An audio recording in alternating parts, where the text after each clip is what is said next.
Doctor, ¿listo para arrancar? Listo.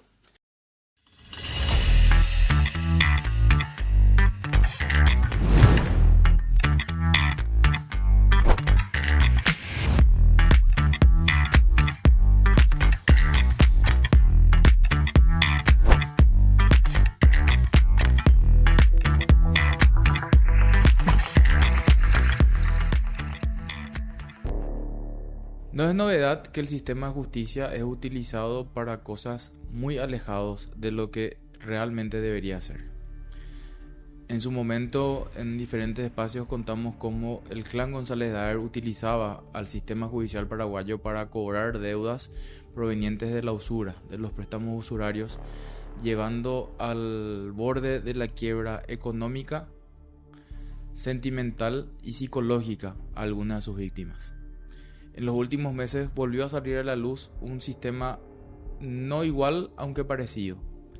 Los juzgados de paz, esos lugares a los que acude la gente humilde en busca de justicia, en busca de socorro inmediato de parte del sistema judicial, están siendo utilizados por redes de bandidaje básicamente para cobrar deudas 1000 veces millonarias, deudas muy superiores a lo que realmente eran inicialmente y deudas inexistentes.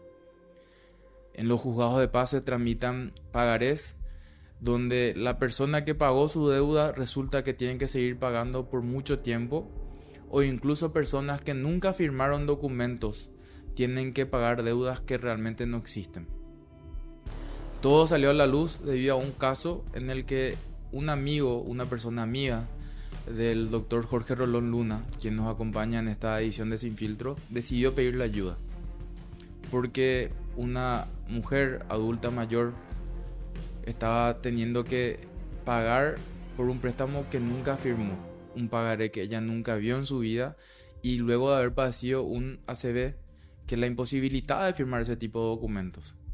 A partir de ahí, la bola de nieve fue cada vez mayor y resulta ser que son miles de personas que son víctimas de este sistema de apriete a través del sistema judicial. Para completar, los operadores de justicia que se prestan para este apriete a través del sistema judicial resulta que llevan una vida llena de lujos, de vehículos 0 kilómetros, de casamiento a niveles de personas millonarias y de vacaciones recorriendo a través del mundo. En esta edición de Sin Filtro, el doctor Jorge Rolón Luna nos habla de la mafia de los pagares.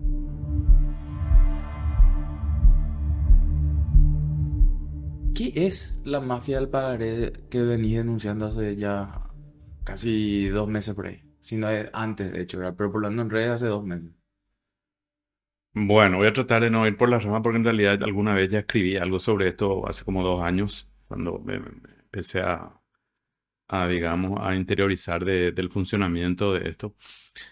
Y con el paso del tiempo y a medida que más conozco cómo funciona esto, yo podría decir, creo, sin temor a equivocarme, que el artículo 240 y algo del Código Penal que define la asociación ilícita es una definición legal que se adecua, digamos, a lo que es esto. Es una asociación entre diversos actores en donde cada uno cumple una función determinada y el objetivo es cometer ilícitos para sacar réditos económicos. Entonces, creo que nos está encarando desde esa perspectiva, porque estas son muchas asociaciones, no es una, ¿sí? Así como no es una mafia de los pagares, son distintas mafias. Lo que yo he visto hasta ahora es que distintos actores del sector privado,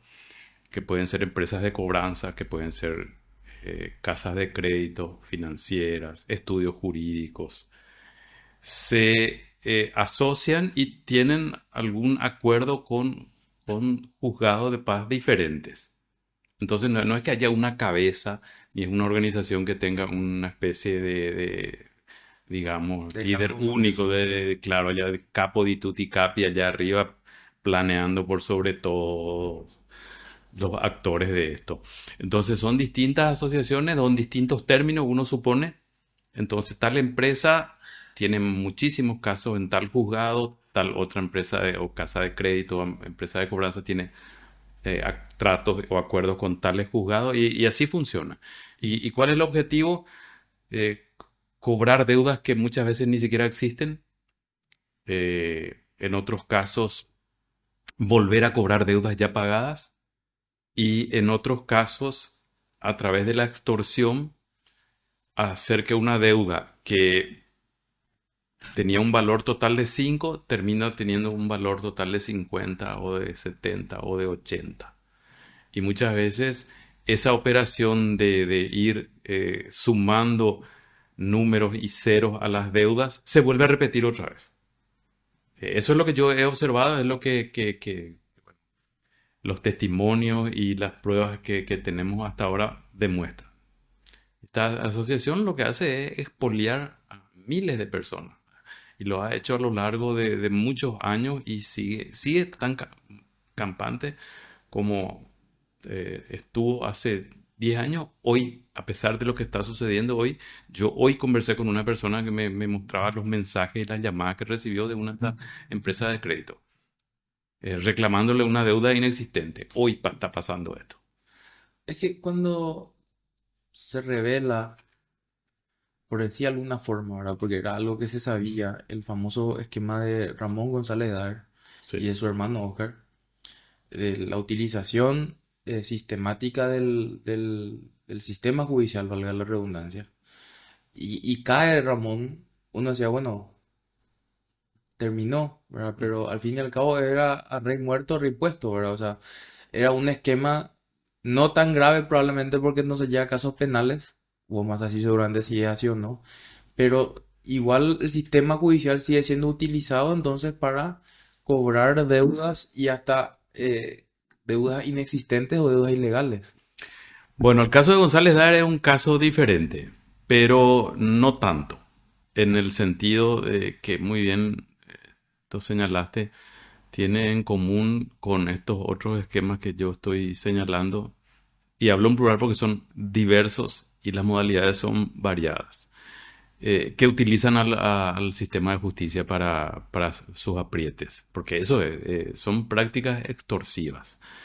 Y esa es la extorsión, y ahí es que entra en términos, digamos que conceptuales, la palabra mafia. Las mafias son, obviamente, extendiendo el concepto originario, son asociaciones criminales que buscan el lucro Claro. y tienen como herramienta para obtener ese lucro el uso de distintas formas de violencia. O sea, una mafia no funciona sin algún tipo de violencia o sin constreñir de alguna manera a las víctimas. ¿Sí? Esa violencia puede ser física, en el caso de una mafia, digamos, tradicional, de estos grupos criminales que trabajan en la clandestinidad, muchas veces puede llegar hasta al asesinato. Ahora, sí, hay otras formas de violencia simbólicas, de violencia psicológica. Cuando uno habla con un deudor que tiene años de padecer el apriete de estas personas, uno ve una persona herida emocionalmente. Uno ve una persona que ha visto el funcionamiento de su propia vida. Hay gente que deja de mandar a sus hijos al colegio, por ejemplo, o deja de acceder a servicios de salud porque está acogotada por estas deudas que a su vez se expresan en los embargos que ordenan los jueces. Entonces, estas mafias, y son varias mafias, como decir, quiero insistir con eso, utilizan al sistema de justicia para ejercer violencia sobre las personas. ¿Sí? Un embargo es un hecho violento. Un embargo, además, que uno no cuestiona la figura del embargo como figura jurídica, porque alguien tiene que proteger los intereses de los deudores en una economía donde se presta dinero o donde se contraen deudas todo el tiempo. Pero esto lo que hace es subvertir un orden que tiene un sentido y una racionalidad. Sí, el sistema de justicia está, a través de las leyes diversas, también, digamos que establecido para que los acreedores puedan cobrar sus deudas cuando los deudores son remisos. Sí, hay gente que no quiere pagar sus deudas. Ok. Hasta ahí estamos bien. El embargo es una institución que tiene orígenes romanos, ¿sí? Del derecho romano de hace 2000 años, que es una manera de asegurar, ¿sí?, esa deuda que debe ser cobrada. Ahora, cuando se utiliza eso como una herramienta extorsiva, que es lo que está ocurriendo en nuestro sistema de justicia de manera sistemática, por eso yo hablo de mafia. Estos no son casos aislados, no estamos hablando de manzanas podridas. Estamos hablando de que todo el canasto de manzanas, o casi todo, por ahí quedan una o dos que no se contagiaron de esta podredumbre. ¿Y por qué se contagian? Porque el que entra a ese cargo de juez, a ese cargo de ujier, a ese cargo de actuario, entra con un sistema ya funcionando. Y quien quiere revertir eso tiene que patear el tablero, tiene que levantar la mesa y tirarla, y eso no lo hace nadie. O renuncia o se pliega. Y lo que vemos es que la mayor parte de la gente se pliega a eso, porque les genera también ingresos que no tendrían normalmente trabajando honestamente.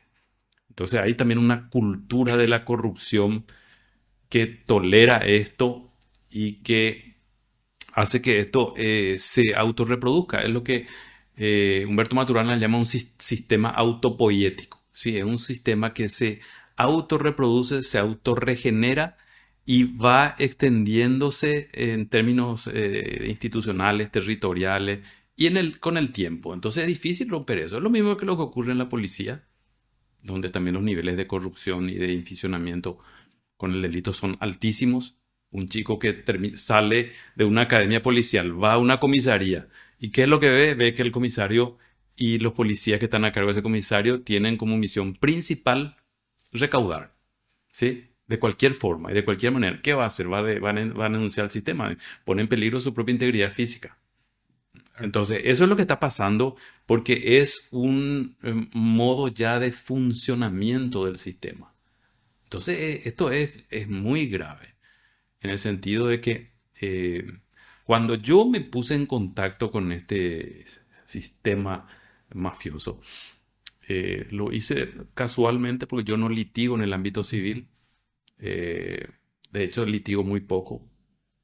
Y tomé un caso para, digamos, que dar una mano a una persona amiga que me dijo, mira, mi madre está con este problema, le están descontando su salario desde hace un buen tiempo, ella no sabe de dónde salió la deuda. Es más, ya tuvo una CB hace unos años, ni siquiera puede firmar y dicen que este pagaré lo firmó ella. Entendemos que la firma es falsificada, etcétera, etcétera. Entonces, a partir de ese momento yo me puse a indagar, me puse también a consultar con otros colegas o comentaba las cosas que vi en el caso que me parecieron muy llamativas desde un primer momento. Y resultaba que en el mundillo de los abogados la gente conocía esto. Ah, sí, sí, eso es famoso, me decían. Y hablando con la gente me decía, sí, yo tengo una tía, una prima, una amiga, mi hermano, yo mismo. De hecho, yo hablé con un periodista que viene padeciendo estos descuentos y estas estafas desde hace mucho tiempo. Entonces uno va a un canal a hablar de este tema y le ataca a una persona que está trabajando ahí y le dice, yo tengo este problema. O sea, es una cosa muy conocida y muy sabida. Entonces, en ese sentido, yo no descubrí nada, esto se sabía. De hecho, en el 2014, en el 2015, la fiscal Teresa Sosa investigó ya esto, imputó a varias personas, incluidos ujieres, actuarios de juzgados. Entonces, no es nada nuevo esto. Lo que uno se pregunta es cómo esto que todos en el mundo judicial conocían, y me imagino que, a los niveles más altos del sistema, o sea, la Corte Suprema de Justicia se conoce también, puede o pudo seguir funcionando a lo largo de los años de manera tan tranquila, ¿sí? Sin ser molestado. Porque esto avergüenza al Poder Judicial, que se utilice órganos del sistema de justicia, en este caso juzgados de paz, para expoliar a la gente, para exprimir a gente. Y este es un tema muy importante de recalcar. En los juzgados de paz se tramitan las causas de menor cuantía. O sea, ahí litiga el pueblo. Sí, ahí en los juzgados civiles de primera instancia sí están los conflictos y los líos, digamos, económicos grandes. Acá litiga gente digamos, de los niveles populares, digamos. O sea, le están estafando a gente que apenas llega a fin de mes y empeorando su de por sí, en muchos casos, precaria situación económica. Entonces, esto debió haber sido conocido por más alto nivel del sistema de justicia y llama la atención que nunca alguien haya tomado alguna medida al respecto.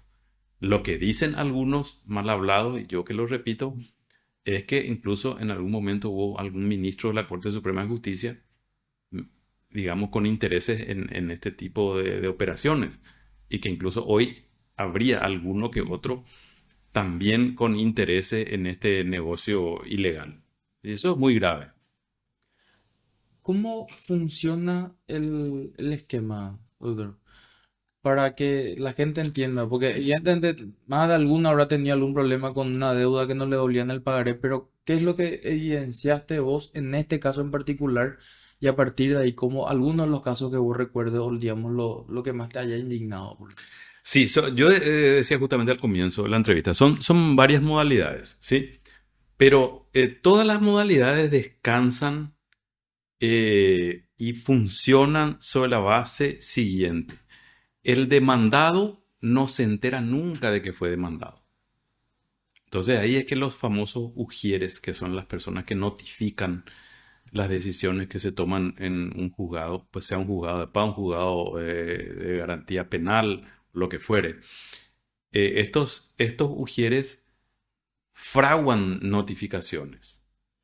Sí, es más, en el mundo judicial tiene un nombre esto, se llaman notificaciones voladoras. La famosa cédula voladora que le dicen. Cédulas voladoras, claro, pues son cédulas de notificación. Entonces, el ujier dice que va a la casa de la persona demandada o a la oficina o donde fijó domicilio, dice que no lo encontró, vuelve y dice, esta persona no se encontraba, fijé la notificación en la puerta y en la medida en que las personas no se notifican, el juicio de ejecución, pues son juicios ejecutivos, ahí no se discute el derecho, ¿sí? Lo que se discute es si el instrumento es legítimo o no.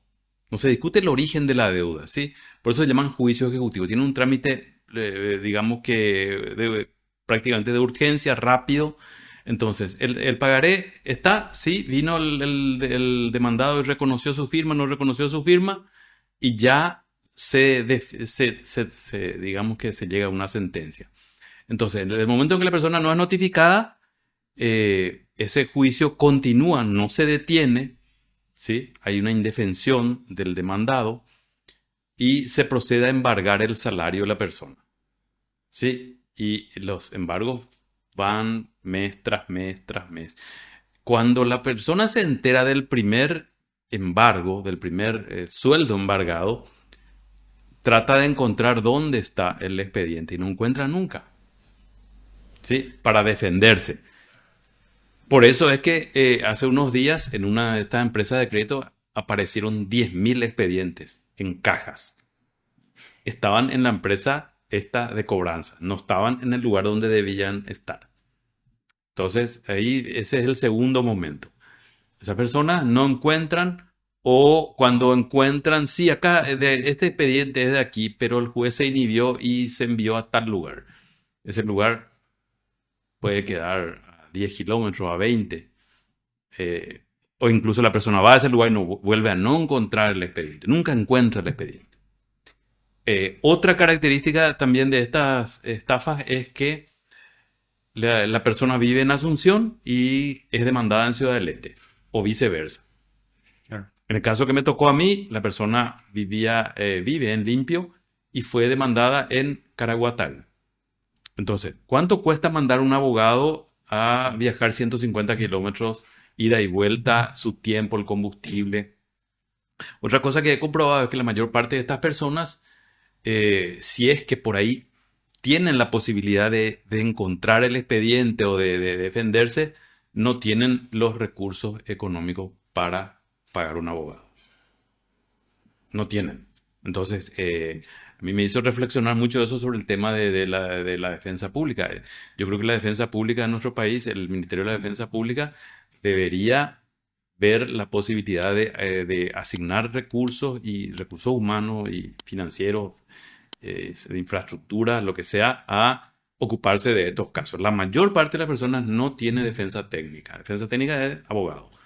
Y si tiene el abogado, por ahí, alguien que... Y mucha gente con quien he conversado al respecto, como no tiene acceso a abogado, dice algún amigo, algún pariente fue y vio el expediente. Pudo ir y no encontró, o pudo ir y me contó que el caso se encuentra en tal situación, digamos. Pero no tiene la posibilidad económica de hacer el seguimiento. Entonces, lo que a veces pueden es que alguien vaya y mire y busque el expediente si es que encuentra. Claro, porque muchas veces significa dejar el lugar de trabajo porque estos jugadores tienen hasta la 1. Sí.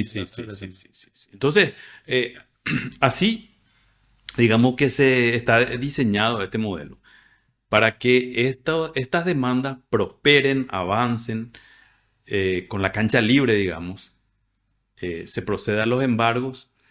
Luego de procederse a los embargos, llega un momento en el juicio, los juicios ejecutivos, en que hay que hacer una liquidación de la deuda total.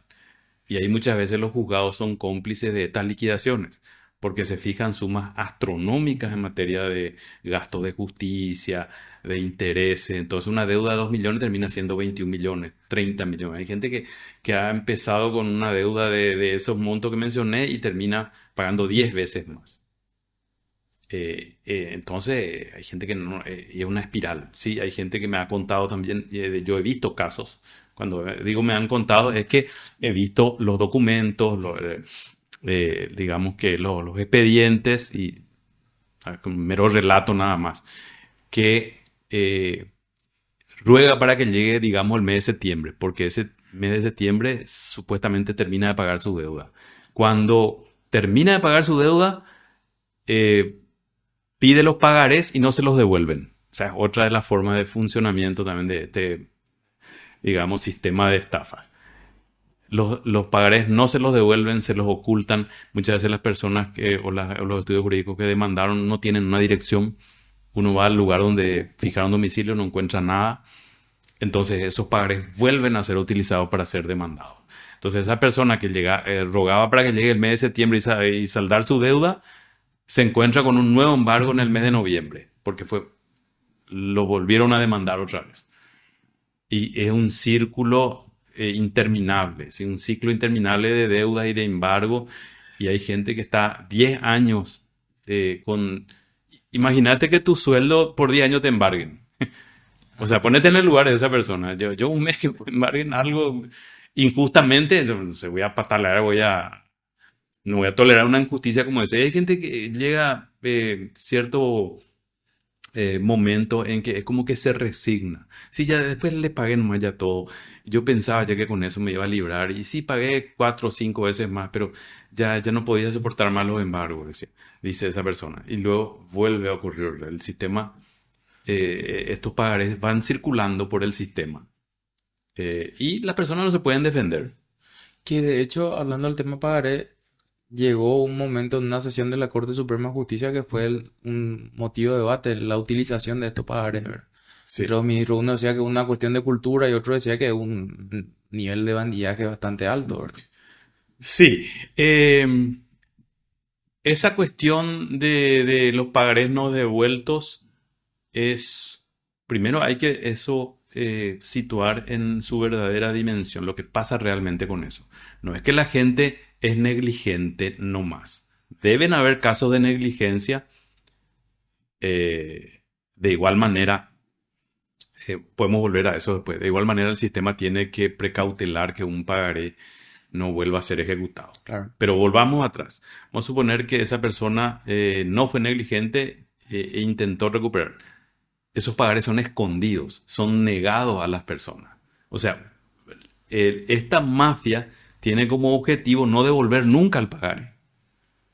Y luego están otras formas ya muy dolosas de funcionamiento de esto, pero que también existen, que es que una casa de crédito cobra la deuda, ¿sí? Termina de cobrar, no devuelve el pagaré y se la vende a una agencia o empresa de cobranza. Esa empresa de cobranza dolosamente compra esos pagarés a sabiendas de que ya fueron ejecutados. O sea, sabe que está robando a la persona demandada, o sea, la víctima, vamos a llamarle víctima porque ese es el nombre real. Claro. ¿Sí? Entonces, hay muchas maneras en que esto funciona. Eh, Eso en el caso de deudas existentes ya pagadas. Pero otros casos, como el que me tocó a mí, son pagarés fraguados. O sea, la deuda nunca existió. Nunca existió, falsifican la firma, estas mafias tienen acceso, evidentemente tienen acceso a bases de datos, por ejemplo, de funcionarios del Ministerio de Educación. Maestros y maestras son víctimas muy frecuentes de estos casos. Acceden a estas bases de datos, luego acceden a través del Poder Judicial también a los registros, ven si esa persona ya tiene o no embargos. A veces estas personas tienen varios embargos, ya no se le puede embargar más porque hay un límite establecido en la ley. Entonces dice, esta persona está con el sueldo limpio, le podemos embargar. ¿Sí? Y fraguan la demanda. Se presenta un pagaré, una deuda inexistente, demandan a la persona a 200 kilómetros de donde vive y esa persona no se puede defender y obviamente al no ser notificada el juicio prosigue. Entonces, por eso decía, el tema de la devolución o ir a recuperar los pagarés es una parte de la historia y no es totalmente cierta la versión de que la gente no quiere o es negligente en la recuperación del pagaré. Mentira eso. Se le niega a las personas, se les esconde sus pagares. No se los devuelven. Y después el otro punto bastante particular, por lo que estuve viendo que estuvieron publicando también algunos colegas, del Observador sobre todo, es el nivel económico de las personas que forman parte de este sistema. Mujeres que estrenan autos nuevos, vacaciones, o sea, un nivel económico que no condice del todo con el ingreso que tienen declarado o que tienen asignado dentro del Poder Judicial también, ¿verdad? Bueno, yo empecé, como dije hace un rato, a investigar cómo funcionaba esto. Me llamaron la atención una serie de cuestiones. En primer lugar, me llamaron la atención estas notificaciones no hechas. En el caso que yo conocí directamente, era evidente que había una, digamos que, asociación ahí ilícita porque no se notificó de la demanda y el ujier lo que tiene que hacer cuando no encuentra a alguien es buscar dos testigos y esos testigos certifican que la persona no estaba en el lugar. Y los testigos supuestos tenían números de cédula correlativos. Es evidente que tienen acceso a bases de datos como las de identificaciones, ven los números ahí, no, ni siquiera se cuidan de que haya una distancia de por lo menos 1000 números entre los testigos. Casualmente, el testigo 1 tenía el número de cédula 1.231.201 y el otro tenía 1.231.202. Y vivían al lado y se encontraban casualmente en ese momento, en ese lugar. Entonces yo dije, acá algo raro hay. Entonces, yo empecé a explicar esto a través de mi cuenta de ex Twitter y digamos que la gente comentaba, sí, yo conozco casos similares, etcétera. Cuando yo publico las fotos de estos ujieres, algunos recorriendo el mundo, otros orgullosamente exhibiendo el 0 kilómetro que compraban, los viajes que hacían.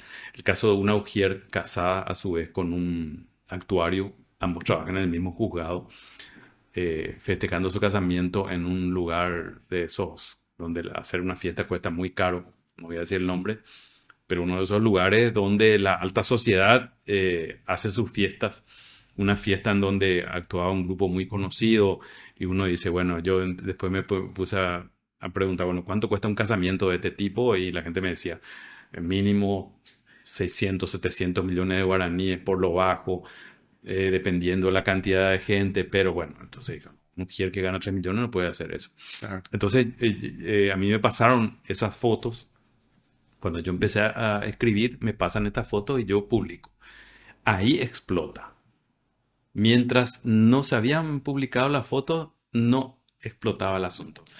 Y esto se viraliza y es, digamos que, la comidilla de la gente por unos buenos días y es un tema que no dejó de ocupar a los medios y llevó a ocupar a la Corte Suprema de Justicia y al Ministerio Público, que armó un equipo de fiscales. Y bueno, pasó todo lo que pasó a partir de que se publican estas fotos. Hasta ese momento nadie le llamaba mucho la atención la cuestión. Entonces es un hecho sociológico, me parece interesante también, cómo el tema de la corrupción y del nivel de vida así de este tipo de los funcionarios moviliza a la gente. O sea, la gente está harta de la corrupción. Incluso cuando uno cuenta cómo funciona un modo así de estafar a la gente, como que sí, está mal hasta ahí. Pero cuando ves la foto de alguien que posa frente a la Torre Eiffel un día, luego en un pico nevado europeo, luego en Florencia, luego en Londres, luego en Cancún, etcétera, ahí sí la gente se molesta y mucho. Claro. O sea, Sí, sí. es que funciona realmente en base a una... Parece que eso hace explotar el hartazgo que tenemos demasiado Sí, metido sí, adentro. sí, sí, sí, sí. Sí, sí, sí. Es posible, ya sé la respuesta ahora, pero quiero que la gente escuche, ¿es posible cuantificar cuántas personas del sistema o cuántos operadores del sistema de justicia están metidos en este tema? Realmente es muy difícil. Es decir, la respuesta es lógica, ¿no? Ahora, yo dije desde un primer momento que esto mueve millones de dólares al año. Y no, creo que no me equivoqué. Si nosotros nos ponemos a pensar que ya en el 2014 una fiscal, hace 11 años hoy, imputó a varias personas y en ese momento asociaciones de docentes del Ministerio de Educación y Cultura, ya creo que se llamaba en ese entonces, eh, reaccionaron y decían, sí, acá entre nuestros asociados hay miles de víctimas.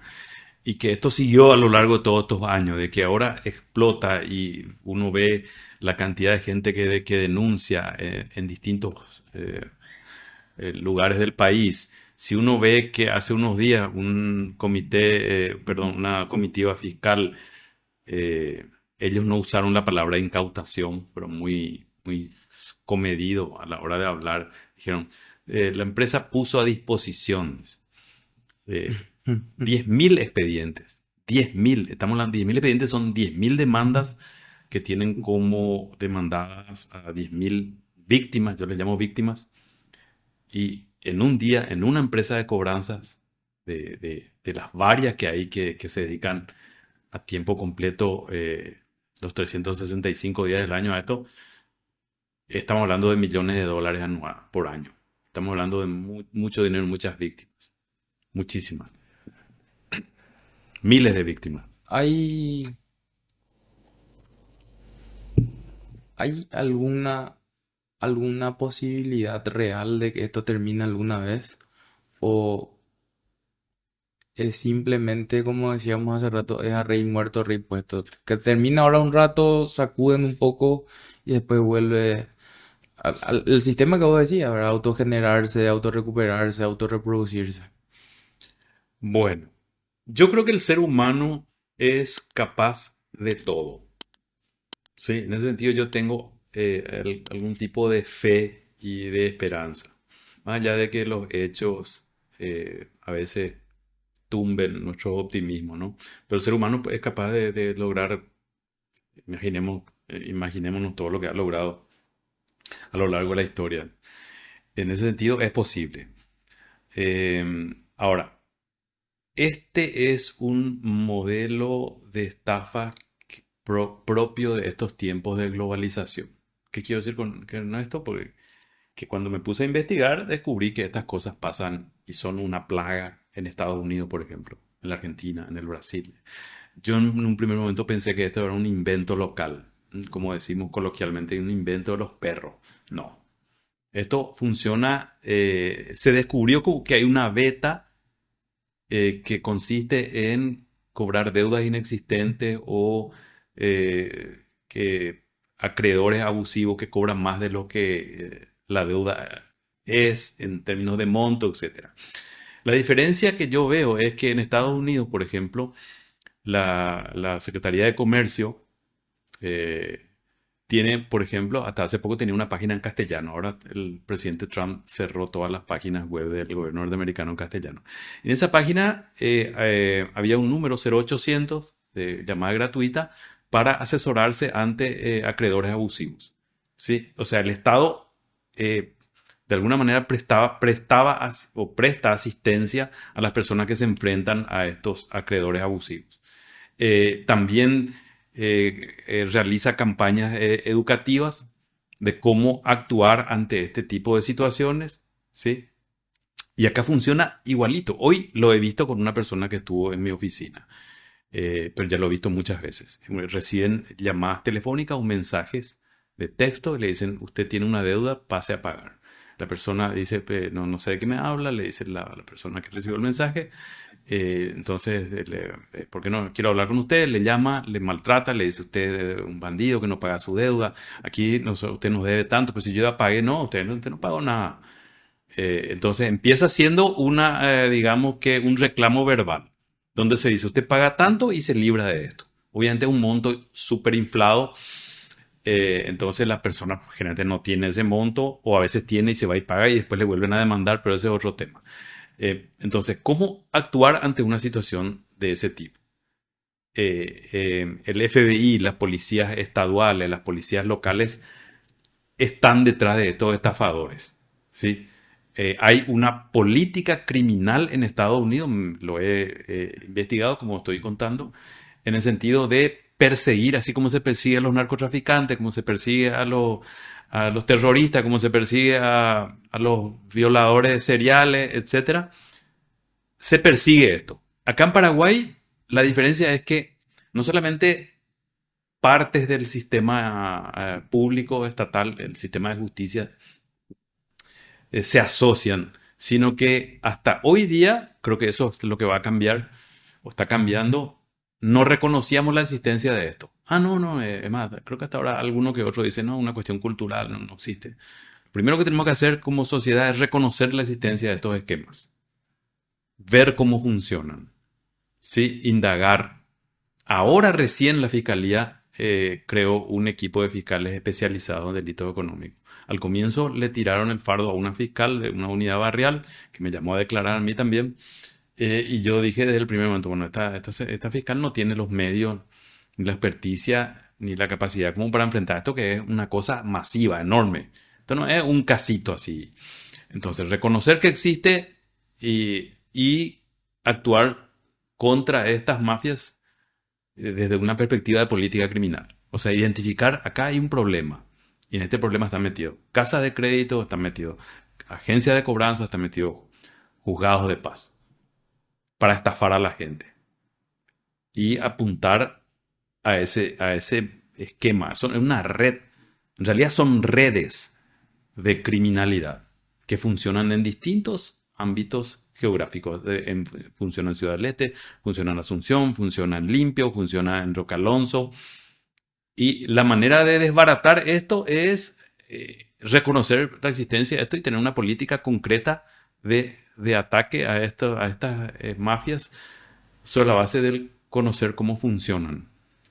Y es posible que así se mitigue el daño que se produce con estas mafias. No sé si vamos a algún día hacerlas desaparecer, porque como digo, funcionan en muchos países. Esto es un modelo de estafa que funciona en muchos países del mundo. ¿Hay algún juzgado de paz que se salve de estar metido en este tema? Por lo menos Asunción que vos hayas visto. Que yo sepa, no. No, tampoco puedo decir que todo está metido porque no me fui a indagar en cada uno de ellos, pero los testimonios que uno recibe es que estos esquemas están diseminados por todos lados, literalmente por todos lados. Doctor, realmente es preocupante los niveles a los cuales se inficionan estas redes, ¿verdad? O sea, cierto, el caso de González es diferente, pero sigue siendo la utilización del sistema de Sí, justicia, ¿verdad? O sea, eh, ¿hay garantía hoy para una persona, como vos decías, que apenas llega a fin de mes? eh, si en estos casos, me corrijo, si en estos casos no hay garantías, ¿Qué garantía le puede ofrecer el sistema de justicia a cualquier persona que necesita acudir al sistema de justicia por casos penales, por violencia, por lo que sea? Si al fin y al cabo pasa que está hecho como para apretarle al más pobre, digamos, ¿verdad? O sea, o al que no tiene un amigo o a alguien a quien pagarle allá adentro para que funcione el caso. Bueno, este es un momento también muy especial para hablar de ese tema, habida cuenta de las revelaciones que se han visto en horas recientes sobre el funcionamiento, que tampoco era desconocido para nosotros, digamos, del jurado de enjuiciamiento de magistrados, el Consejo de la Magistratura, el Ministerio Público, juzgados, etcétera. La justicia paraguaya se encuentra en un momento realmente de degradación muy importante. Ahí sí es posible, creo que decir que hay muy buenos jueces, hay muy buenos fiscales, eh, pero están aislados y son pocos, porque la corrupción es sistémica. La corrupción, al ser la corrupción sistémica, el sujeto que entra al sistema porque ganó un concurso para ser juez, porque lo nombraron como secretario de un juzgado, como actuario, entra a un sistema que ya está funcionando sobre bases corruptas. ¿Sí? Quien quiera que entre hoy al sistema de justicia, probablemente en la mayor parte de los juzgados y fiscalías del país, no sé qué porcentaje, va a encontrarse con esta realidad. ¿Mm? Hay un afán de lucro desmedido de funcionarios que entran a sus cargos pues, simplemente para enriquecerse. No tienen vocación de servicio, no tienen un mínimo de sentido de una ética del servicio público.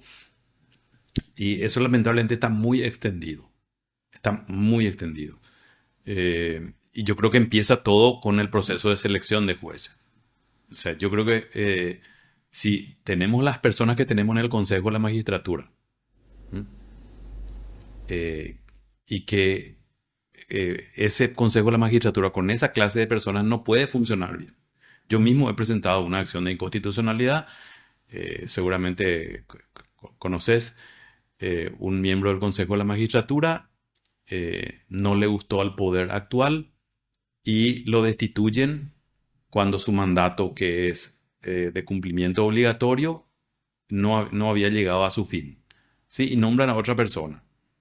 Esa acción de inconstitucionalidad, que podría haberse resuelto rápidamente, está hace 2 años en el Poder Judicial, 1 año y medio, ¿sí? Por dar un ejemplo.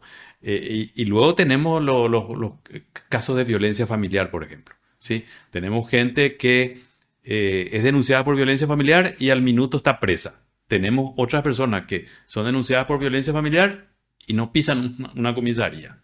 ¿Sí? Yo no digo que esté bien ni que esté mal encarcelar a la gente. O tenemos casos en donde, por ejemplo, se comete un homicidio en un accidente de tránsito y el trato para esta persona es uno y el trato para esta otra persona que a lo mejor tiene dinero, tiene poder, es otro. O sea, el doble estándar es otro de los grandes males de nuestro sistema de justicia.